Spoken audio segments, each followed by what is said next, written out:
Welcome to the Salmon Runs YouTube. Enjoy the video. You'll begin by confirming prerequisites and taking the first physical steps.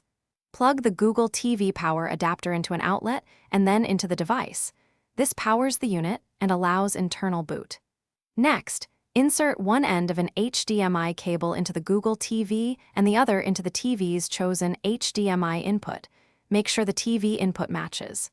Once done, switch the TV to that HDMI source so you can see the Google TV welcome screen and proceed with wireless setup. You will now configure software and personalization. After selecting language, connect to your Wi-Fi network using your password so the device can download updates and stream content. Updates can take several minutes. Sign in with your Google account to sync apps, purchases, and recommendations. Pair the remote by following the on-screen Bluetooth pairing. Make sure batteries are installed. Then adjust audio output, TV speakers versus receiver, and enable HDMI CEC if you want one remote to control power and volume. Finish by personalizing and testing everything so your setup is reliable.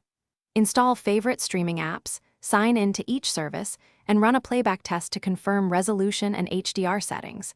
Adjust display or sound settings as needed. Set sleep timers and parental controls for convenience. If something goes wrong, try a simple troubleshooting sequence. Confirm HDMI firmly seated, power cycle the TV and Google TV. Test a different HDMI port or cable, and ensure the TV input matches. This resolves most connection issues quickly. Thanks for watching.